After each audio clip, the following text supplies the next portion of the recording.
We are a spiritually alive, radically inclusive, and justice-centered community, and we are so glad you are here. My name is Don Preziosi, and I am your Sunday associate this morning. I have a few announcements. First, our collection will be split between the ministries of our fellowship and Wind of the Spirit. You can give via text, via www.muuf.org, via cash, or check in the basket, or checks can be mailed to 21 Normandy Heights Road. Second, today at 12:45 p.m., there are two activities happening.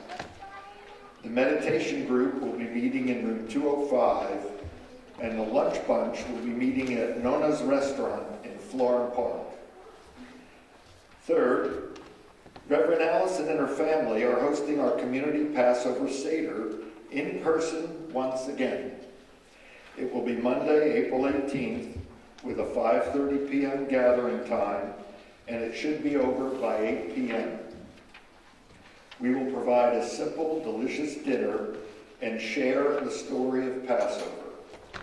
RSVP as soon as possible on Realm or by email to Katie Julich, our administrator, at admin@muuf.org.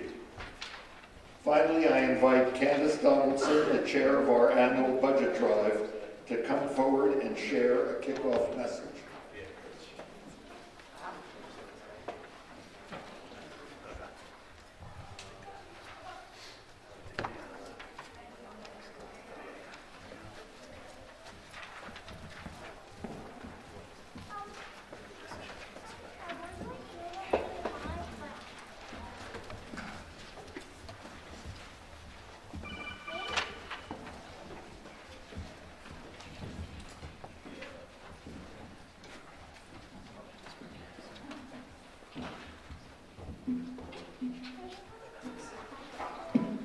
Good morning, everyone.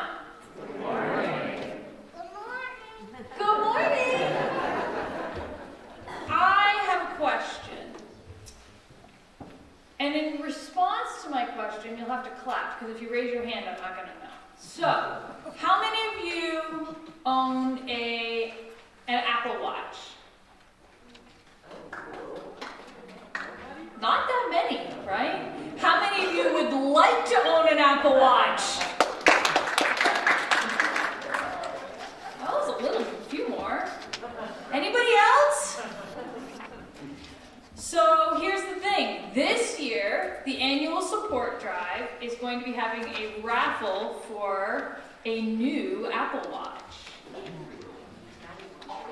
Now you're interested, right? Now I have your attention. So, here's how this is going to work.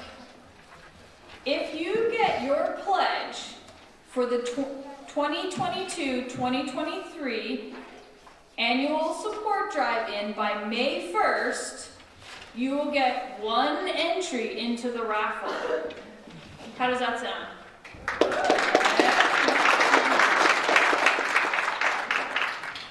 But I'm feeling generous today. So, if you get your pledge in today, you will get 2 entries.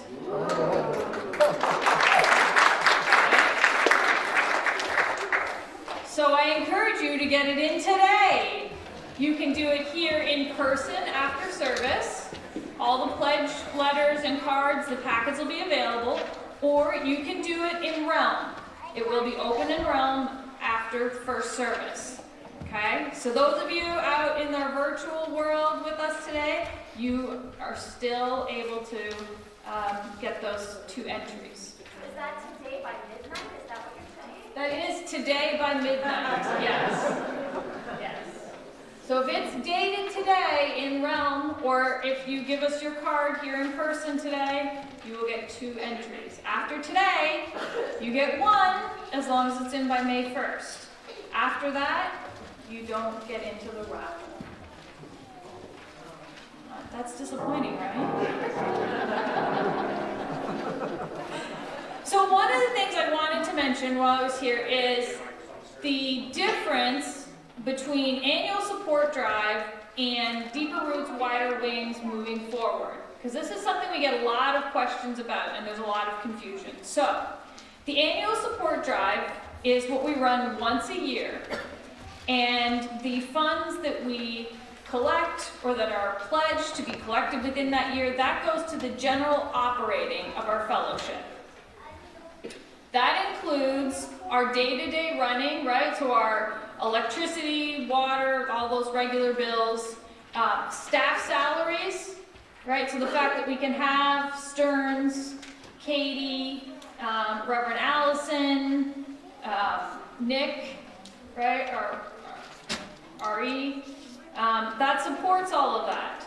The other thing it supports is all our children, youth, and adult programming, social justice work and initiatives, right? Our property and building maintenance and beautification, which, let me tell you, is not cheap.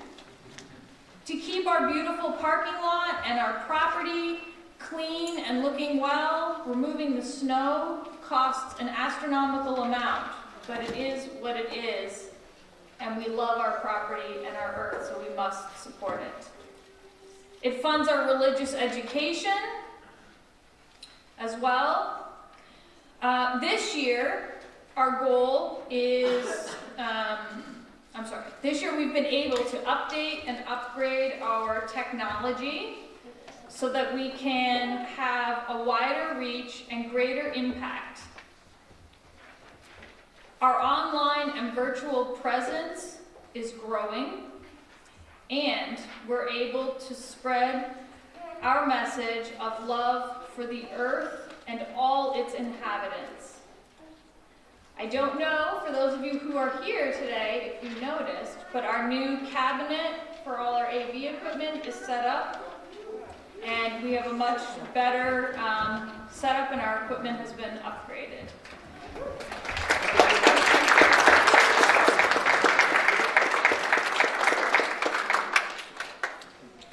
So this coming year, starting in July, the goal of our, for the fellowship is that we're aiming to begin implementation of our new strategic plan, which so many of you were involved in the development of.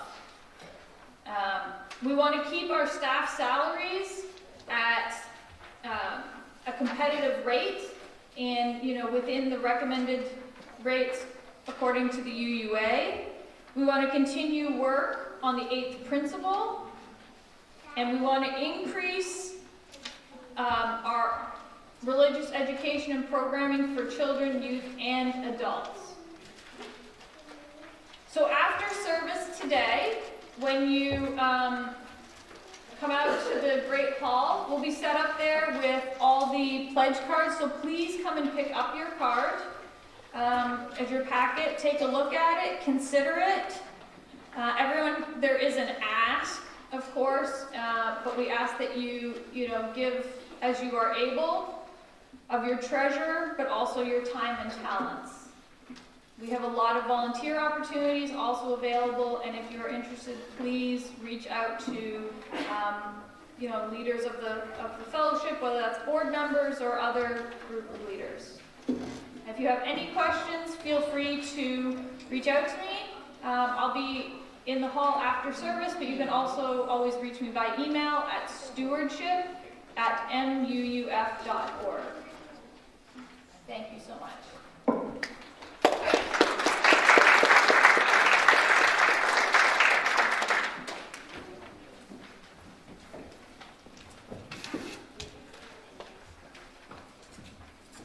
So can I have two volunteers? May I have two volunteers to light the chalice? Who would like to do that? Who hasn't had a chance to do it yet? Okay. We'll take right here and right here. Come. And who's a good reader? Who wants to help read? One more volunteer to help read our covenant? Let's see. Who's a good reader? Yeah, you want to come up? Someone wants to. Okay, great. So, what I want you to do is I want you to light some here to help your candle, and then pass it to Brother and Melissa one. And let me show you the reading, and I'll share my microphone with you. So, and you're going to lead everyone while they're lighting the chalice, okay? Love is the spirit of our fellowship and the service of its law. This is our great covenant, to dwell together in peace, to seek the truth in love, and to help one another. Perfect. Thank you. Thank you. Thank you. And now, the three of you may be seated. Good. Blow that out. And I would love to invite the whole congregation to join in our responsive reading, which opens the topic of our service today, The Body Is Humankind. And I have a question. How many people live on our planet? Does anyone know the answer? I know a middle school science teacher that does, but yes, not yet. Yes, how many? 8,000. 8,000 is kind of close. Could you think of a bigger number with 8? Trillion.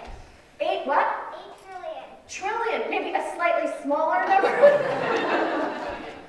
8 billion, that's exactly correct. So this was written a while ago, so it says 4 billion, but let's make it 8 billion.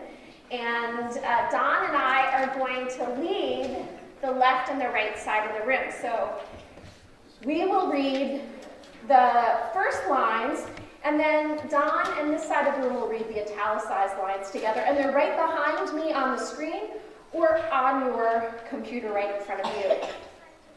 And we're going to go 8 billion instead of 4 billion. I am a single cell in a body of 8 billion cells. The body is humankind. I am a single cell. My needs are individual, but they are not unique. With other human beings in the consequences of our actions, thoughts, and feelings. I will work for human unity and human peace, for a moral order in harmony with the order of the universe. Together, we share the quest for a society of the whole equal to our needs. A society in which we need not live beneath our moral capacity and in which justice has a life of its own. We are single cells in a body of 4 billion cells. The body is humankind. Perfect. We are part of the human family, which is actually 7.9 billion, but we'll say that's close enough to 8 billion. And now, will you rise in body or in spirit? And let us sing together number 1028, The Fire of Commitment, if you prefer to hold the hymnal. And it's also on the screen.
we'll talk to the adults too. But come on up. Sit up here. We're going to read a book. We're going to go. Get back to the reading. Are you going to say everything? Here, like a front. Yeah, absolutely. Adults are also allowed to come forward for story time, and it's very much encouraged and allowed. I apologize for not calling you forward before. I'm very uninclusive. Very good. Okay, we're going to read a book, and then we're going to talk about it. Oh, you guys are... Okay. This book is called What We'll Build by Oliver Jeffers. It's got a lot of pages, so Alex is ready to fly through them on the thing there. We'll get to it. What? I love you too. Okay. All right. Sit down with your big dog right there. So everyone else can see. We shall build, what shall we build, you and I?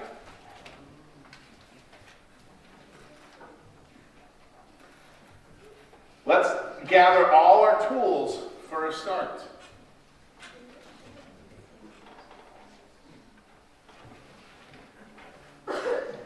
For putting together and taking apart. You guys see something we took apart in this room today? What did you guys notice that we took apart and built something better? Back there, yeah. All the pieces are out in the great hall and stuff. You guys can check it out. We're making a better sound system. That's one of the things we're doing. All right, let's build a door where there was none. We'll build a house to be our home. I'll build your future, and you'll build mine. We'll build a watch to keep our time. We'll build some love to set aside, and build a hole where we can hide. A fortress to keep our enemies out, and higher walls for when they shout. But you don't always lose, and you don't always win. So we'll build a gate to let them in. We'll build a table to drink our tea and say, I'm sorry, me too. Me three, says the witch. Can you say me three in your best witchy voice? Me three. You're better at it. Okay, good. We'll build a tower to watch the sky and other worlds that pass us by. Let's build a tunnel to anywhere. Let's build a road up to the moon. Let's build a comfy place to rest, for we'll be tired soon. Let's build a boat that can't be broken, that will not sink or be cracked open. What does that look like up there? You guys recognize that boat? Well, what does it have on the front of that boat? A fish to break up icebergs, maybe? Pretty fun boat. A place to stay when all is lost, to keep the things we love the most. We'll put our favorite things beside the earlier love we set aside. I think that we may want them later, when times are hard and needs are greater. But first things first, let's build a fire. For we've planned a lot, and now we're tired. All those friends they have gathered as they've been building things together. And even the witch, yep. It'll keep us warm when we're born, and then we'll say goodnight. And as all's all right. We'll build these are the things we'll build, you and I. Now the hands are together, right? They're apart from each other. So who wants to tell me, so what are we doing together in this book? What are they doing? Building stuff, right? And they do it together, as I said. So sometimes when we're with other people, we have to do things together. What things do you guys build together, do you think? You young ones. Here at the fellowship, particularly. What were you going to say?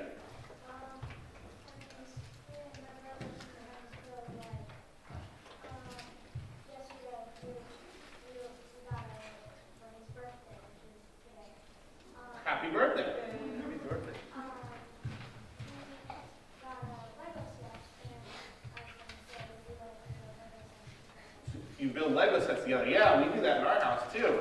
What are the things you guys build together here, maybe? In the fellowship. That isn't maybe a physical thing. Yep. Benches? Oh, friendships. That makes more sense. And a better answer. But we do build benches. We got new benches upstairs that our parents can sit on and hang out on. But we build friendships, right? We build community together. Yep. Trust. Yep, that's a big part of it, right? And we all do it together, right? And we're kicking off our pledge drive, right? And so that means we're going to ask all the grown-ups for money. But we also are going to ask all of you, little ones and big ones, to offer your bit work in the community here together, right? So you guys are building friendships in your class and trust. And we have wonderful teachers who are teaching. We have people who volunteer to help build those benches upstairs and things like that. And so when we ask for things, we ask for treasures, money, but also time and talent. And that's something you guys can all get and give too. I don't know. So that's what we're talking about today. All right. So can I have a volunteer to grab the children's chalice, because we will continue our worship from here up into our classrooms. Charlotte, you can go today. Okay. Go up there and grab it, and we'll follow the children's chalice as we are sung out of the.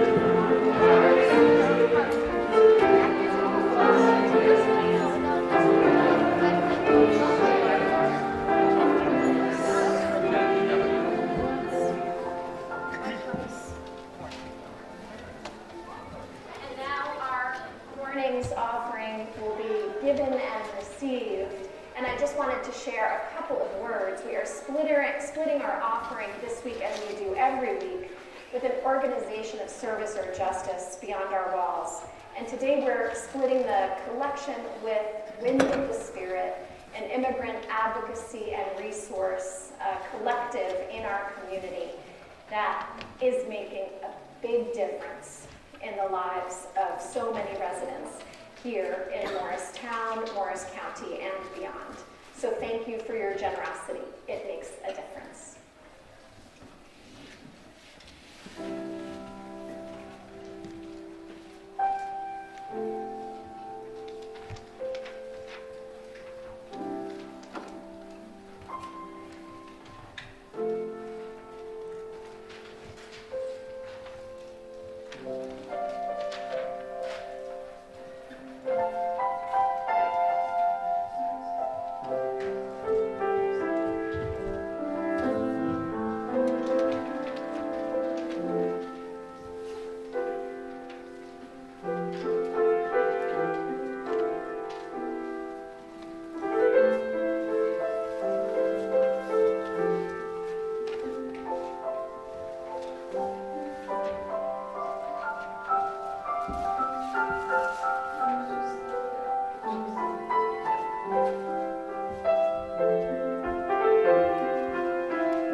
the Spirit by Ulysses G.B. Pierce. The obligation and the peril of the religion of the Spirit lie in its inclusiveness. It is so easy for us to say, the world is my country. To do good is my religion. Very well, the world is your country. Will a letter reach you at that address? To do good is your religion. And what specific good thing are you able to do? I recognize, the Spirit says, good in all churches. I do not wish to limit myself to the communion of any sect. Very well. How many churches can you attend at the same hour? There is a danger that we shall be not only broad in our thinking, but thin in our thinking. We have sometimes felt that the liberal mind would almost rather be considered sinful than to be accused of being narrow.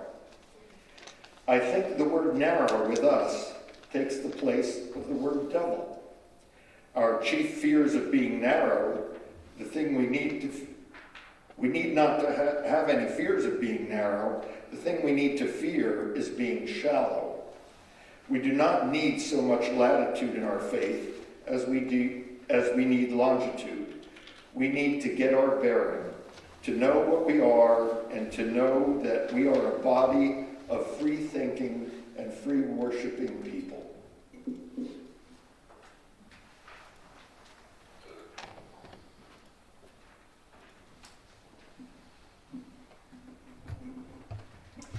It is the time in our service when we honor the milestones and passages, the joys and sorrows and transitions that have happened in the lives of our fellow congregants since we last met. I begin with a great joy. We have a returning member to the fellowship, Susie Hall. Susie, would you raise your hand and so that everyone can see you? Susie has been a member, her parents joined the fellowship in 1955 when we met at the Y. So Susie truly grew up at the fellowship, and we're so glad that you're back. We're so glad that you're back, Susie. So do take time to say hello, and you can find out all about the fellowship in earlier years. And by the way, the Hall family are all great musicians.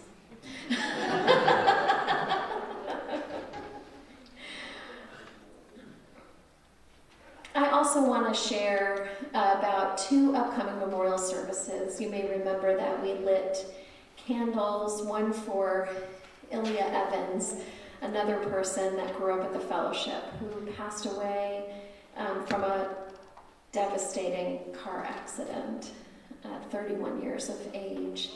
And Ilya's memorial will be right here in this room on April 23rd at 2 p.m.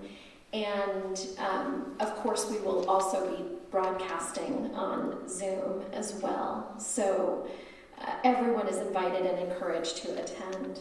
And the other person that is Sarah Dundas. We lit a candle for Sarah, who was a teacher here in Morristown. And her service will be May 28th at 1 p.m. And again, we will be broadcasting on Zoom. So all members and friends are encouraged to attend if you can in person or online. And then I just want to acknowledge last week I shared a very big milestone, and I already heard at least one person who hadn't heard yet. So I encourage you to look at the email I sent this week, but I didn't want to not be able to say in person that I am going to be the candidate, have been invited to be the candidate as the senior minister of the First Unitarian congregation in Portland, Oregon. And so it is with great sadness that I leave this beloved community, and also excitement for serving our faith in another community. And some of you have asked about the First Unitarian congregation in Portland, and I'm happy to answer questions following the service. It's one of our flagship urban congregations, and it is, I'm humbled to be invited to be their next senior minister. And I want to share this. Asher has said this week that when he becomes an adult, he's moving back here as soon as possible. And so I hope that you'll all welcome him back. He stayed home on Monday with a great worry that you might not welcome him back. And I said he didn't need to worry about that. So we will certainly be visiting you in the future. And as I said to one newcomer this week, and I see a couple of newcomers here today, this place is awesome. This place is awesome. The average tenure of a minister in our, in general, as well as Unitarian Universalism, is 7 years. But guess what? I stayed here 17 years. There isn't a better place to raise a child, to build benches, or to make friendships. I love that. We do build benches here, but we also, more importantly, make friendships and make a huge difference in the world beyond. So I will tell you, I have left my heart here, and if you have any questions about Unitarian Universalism or this particular community, I am so delighted to answer them. And we'll be holding another Getting to Know UU class next month. So never fear. Time like this of discernment between ministers is a wonderful time to join a congregation. As you, as newcomers, as well as long-timers, but the long-timers know this, have the opportunity to shape the future of the congregation together. And we're launching a strategic plan. There couldn't be a better time. And opening an edition, right? Helene and Paul, and opening a new edition. So this is, it's just a great place. So I invite you all into a time of prayer and reflective meditation.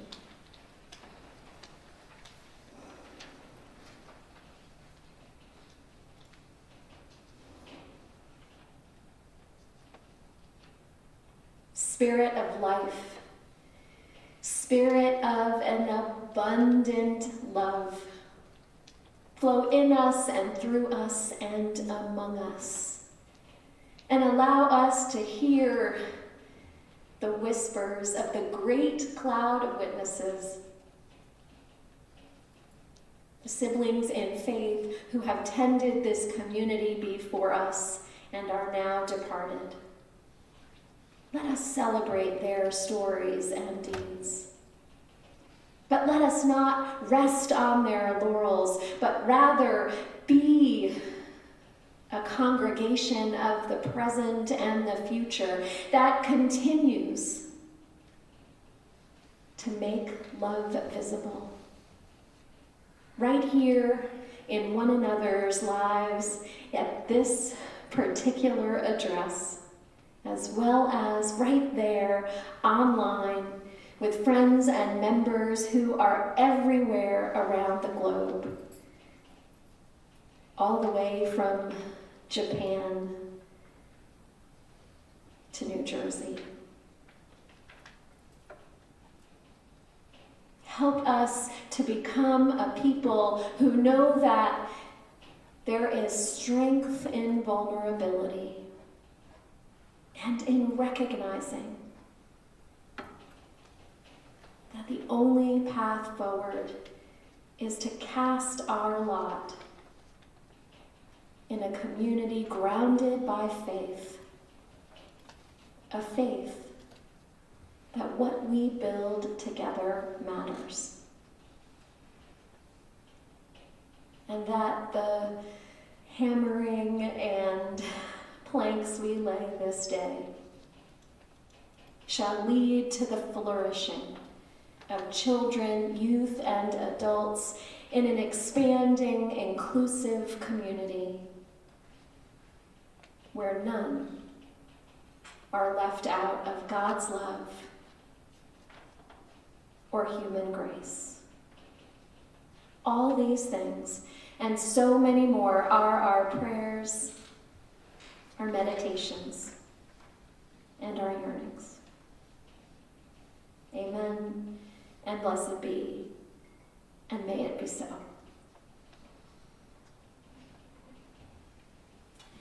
Will you join with me and rise in body or in spirit? Let us sing together, "Let This Be a House of Peace," 1054.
My experience of the divine is that it is a presence that moves through the hearts, minds, hands, and souls of human beings.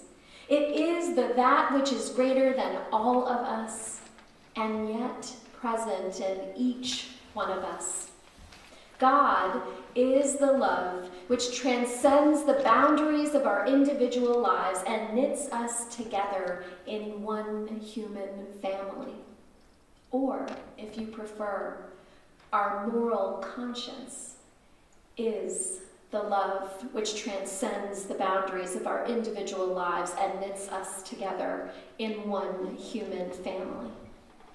Nay, it is the love which reaches beyond even that, which beckons us into seeing our place in the context of the greater whole, in the context of all life on earth, as well as in the context of the greater cosmos. While I don't believe in a personified deity looking down upon us, intervening in our lives, to me God has a human face, many human faces. While some might say, there but for the grace of God go I might also say that, as well as this phrase, there but for human grace, generosity, and kindness go I. In both of these statements, I recognize that I am dependent, or at least interdependent, on many things or events and people, all of which are out of my control. It is a recognition that I am here in part because of cherished moments of grace or generosity that I could never repay, and only hope to do the same for others. When we speak of moments of grace, we often mean those intervals in our lives when something completely surprising happens, a coincidence of fate, or an intentional action on the part of another that made a critical difference for us. This morning, I would like to focus on the meaning of those intentional actions, those intentional gifts that we have given away freely and at times with some risk to our own well-being, and the way in which our lives would in fact be meaningless without these kinds of gifts and risks. These are the moments which help us to tap into the part of our hearts that might be worthy of the name divine, and yet allow us to live more fully into our humanity. If, as human beings, we are dependent and interdependent on the grace, generosity, and kindness of others, then others are also dependent and interdependent on the grace, generosity, and kindness that we muster up for them. There exists, in some sense, invisible strings that attach each of us to one another. Unitarian Universalists call this the interdependent web of all existence, and it does extend well beyond the human community. Here we have an example of attachments in a positive sense, the ones that are life-giving rather than the opposite. When we engage with the wisdom of Buddhist philosophy, we have spent time reflecting on attachments that are negative, the ones that lead to more suffering, and our task is to learn to let go. Today, let us dwell on the attachments that we would seek to cultivate in a meaningful life. The following illustration might help. A man walking through Central Park on his way to work in his new pressed Brioni suit notices a small child flailing about in the boat pond. No one is around, and it is clear that this child might drown. Without pause, he leaps into the pond and pulls the child to safety with no thought of what might happen to him, with no thought of his new suit, and with no thought of what unpleasant results might happen from swimming in less than pristine water in New York City. It is clear that saving a child's life is an attachment well worth the cost of his new suit and possibly even his health. Throughout our lives, we are faced with such choices, although many are not as obvious as this one. The truth is that many of us have also had experiences of choosing our suits, quote unquote, over the greater good. Maybe we don't see the child drowning. Maybe we don't see that what we have is needed to help. A more difficult scenario comes about when I have to choose between whether or not to buy a new suit or to give that same dollar amount away to an organization that helps children, gives them access to health care, education, or nourishing food. My point this morning is not to suggest that you should never purchase clothing. Only to bring into sharp relief that we are choosing what to attach ourselves to all of the time. How we spend our hard-earned or inherited dollars is one sign of this, and how we spend our time is another. I have found that communities like the Morristown Unitarian Universalist Fellowship help me to grow into a more discerning person about what I possess might be of service to another. When what I possess might even be healing or saving. Communities like our fellowship also teach me that I am the one in need. I am the one who needs help or healing or saving at times. We all have the capacity for strength and generosity. We all have the qualities of vulnerability and need. I remember a couple of times in my life when I wasn't so sure which value to hold above another. And so often, you could look at our 8 principles and see, at times, we are forced to choose one. We cannot always choose both. I remember serving as a volunteer intern as a translator in Bellevue Hospital for French-speaking patients. Many of the patients I worked with were from Africa or Haiti. And one day I was asked if I was willing to translate for a patient with incurable tuberculosis, a recent immigrant from the Ivory Coast. I would be provided with personal protective equipment, but they would understand if I didn't want to expose myself to incurable TB. In some ways, this particular internship was the first immigrant justice work I engaged in. In this case, a matter of language justice, and patients having access to understand what was happening to them. The request did give me pause. Was it a reasonable risk for me as a volunteer to take for a stranger? I decided yes that day. But I think under somewhat different circumstances, I might have said no. For example, if the PPE didn't seem adequate, and I think about all of the healthcare providers who have risked their lives during this time of COVID. Or if I had someone who was immunocompromised at home. As Brene Brown writes, we need to cultivate a balance of compassion for ourselves and for others. Today we are kicking off our annual pledge drive, or our annual resource drive, as many of us like to call it. We are invited to reflect on the gifts that we have to give away in service of this particular human community. Each of us possesses innate qualities, cultivated skills, and a certain amount of time that we can devote to sharing with this community. The creativity, the loving kindness, the courage that you offer each other and our world makes a difference. Each of us can make generous financial gifts according to our bounty to support the flourishing of this community, which is vibrant, regional, here in person on Normandy Heights Road and online.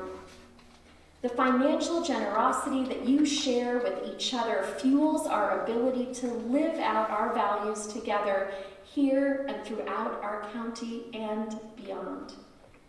And David and I include ourselves in this.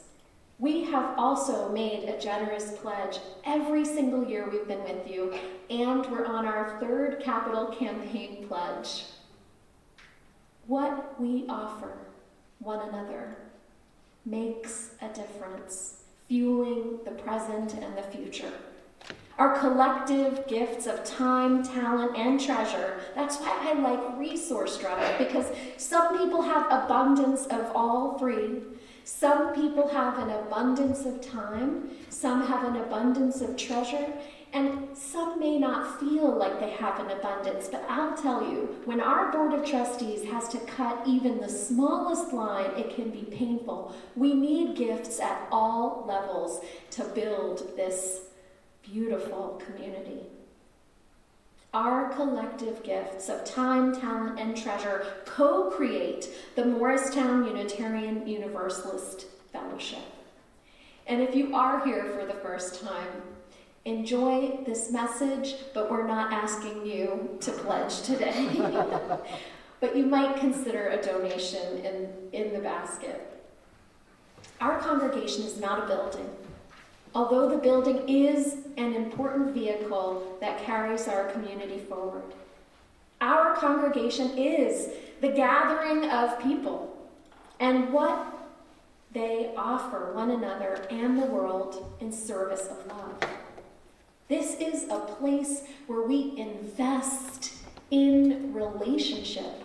And I have to tell you, that portfolio, putting stock in that, it always rises. Even when times are tough, investing in relationship, maybe especially when times are tough, that portfolio rises as it always has. Right, Susie, from 1955 to today.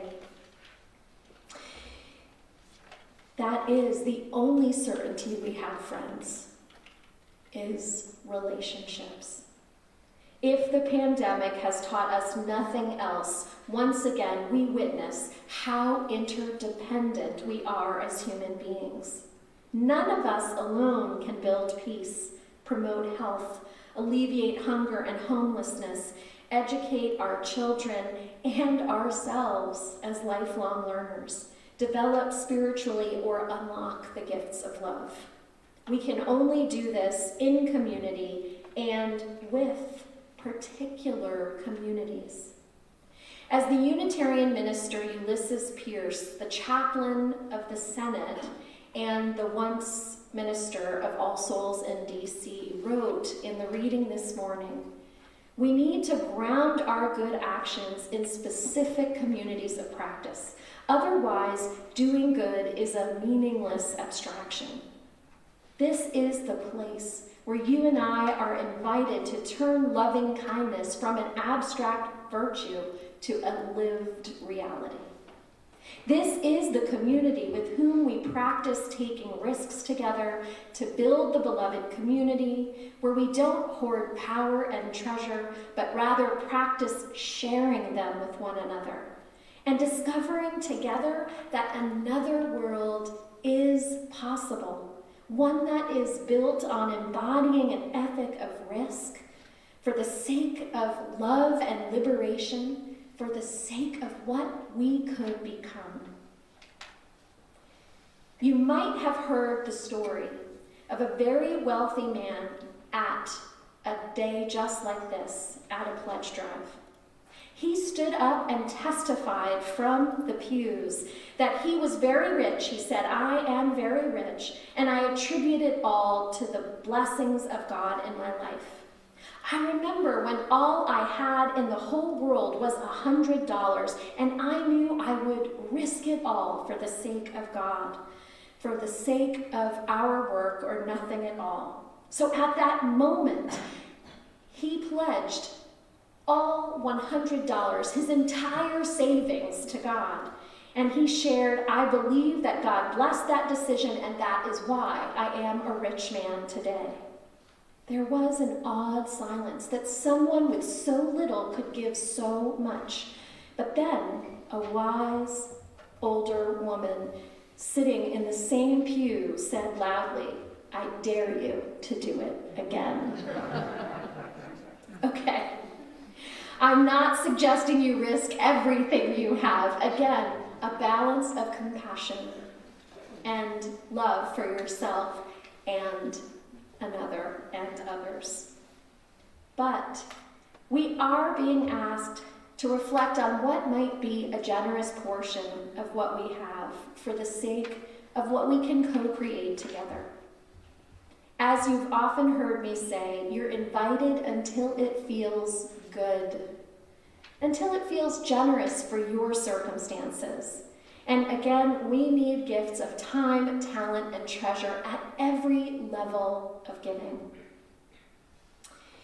If you are here as a newcomer, let me share this, and I share it with you who are here most Sundays. This congregation is generous and creative. We have teachers who volunteer with our children practically every Sunday, whether on Zoom or in person. And I'll lift up one example. How about Tim Davis? What do you think, Brooke? Is that a good example? I see smiles and nods. He is one of our youth advisors. We have volunteers who share their building project management professional skills to help lower the cost of all the vast improvements that we have made on our property over the last few years. And I'll name two people, Sandra Persichetti, a relative newcomer, and someone who's made a huge difference, and Helene Fern, a longtime member. We have people who will show up when you need a ride to the doctor or a meal prepared with love or a call to cheer you up on any day of the week. And I'll lift up Diane Marks and Lori McGeorge. We have members who are devoted to the path of countering oppression, caring for the earth, and helping all of us to learn and grow and become agents of change. And I'll lift up Judy Romano for the 8th Principle Task Force, one of our youth, Miles Gorman, who organizes Downtown for Climate Justice, biking down there in the sunshine, in the sleet, and in the rain. And I'll lift up Carol Ruiz, a member of ours who is a leader in Wind of the Spirit, an immigrant justice and advocacy collective that we are including in our collection today. We have people who consider the fellowship as they would a member of their family and include us in their financial planning as part of their monthly bills, as part of their home improvement projects, and in their wills at the end of life. The generosity of this people has shaped and reshaped the landscape of Morris County into one that is more just and healing. And the image I love, friends, especially with that children's story, starting with the building of a door, is that where else in Morris County is there a mansion where the gates are so wide open they don't even close? We are striving to create a community where none are left out of the halls of power, where all have access to treasure that we use collectively to build something greater tomorrow than is present today, something more loving and liberating. And by treasure, yes, I mean your finances, but your talents and your time. Again, the collection of talent in this place is astounding. Every week, and really every day, we gather here and online, engaging in the project of a lifetime, cultivating a community that changes lives through the transforming power of love. So join us. Join us today and share what you have to give away in service of making love visible at a particular address with a particular group of people. May it be so. And will you close with our congregation's theme song, Let Us Rise in Body or Spirit, and let us sing the words of Betsy Burr. And I always think about how 27 people bought this open-hearted mansion when I sing this song. This could be a song for any congregation, I think. It's so wonderful. Hi, Betsy. I hope you're listening online. So let us sing We Are the River.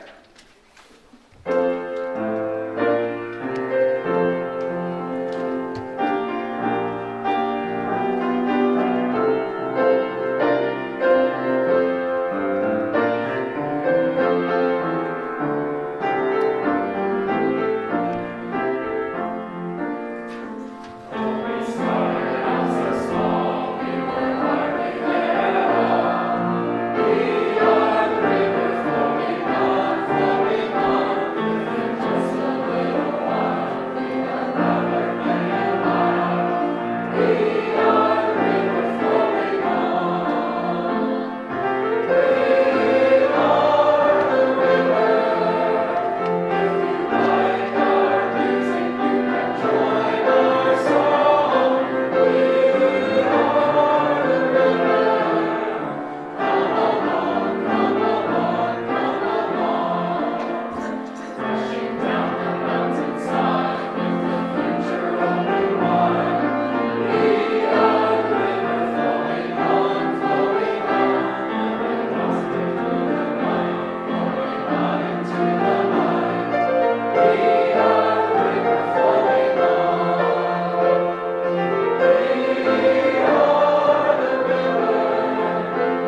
Let us close with the words of Edward Everett Hale. I am only one, but still I am one. I cannot do everything, but still I can do something. And because I cannot do everything, I will not refuse to do the something that I can do. Let us extinguish the flame of our chalice, but not the warmth of our community, not the light of hope and liberation and love that burns in our hearts. These we hold until we meet again. Blessed be one and all.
But only on this side. Yeah, no, otherwise it wakes you up suddenly. Oh, yeah.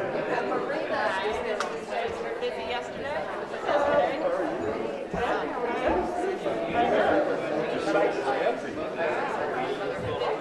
Very fancy. Welcome to our video team.